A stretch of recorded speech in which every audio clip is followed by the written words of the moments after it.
Sandali pa lang napapansin na nila mga gawi kong parang hindi pambabae kasi bis na Chinese garter, laruan ko ay text sa chole. Pero no makilala kita, nagbagong bigla ang aking timpla. Natutuwa ko na magpariban at mag-ahit ng kilay at least once a month. Hindi ko alam kung anong meron ka na sa akin ay nagpalambot ng bigla. Sinong mag-aakalang lalaki pala ang bibihag sa tulad kong tigreng gala.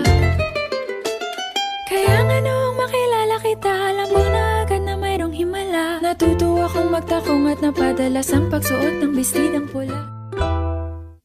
Kahit ako'y titibok-tibok, puso ko ay titibok-tibok pa rin sa'yo. Isang halik mo lamang papasarap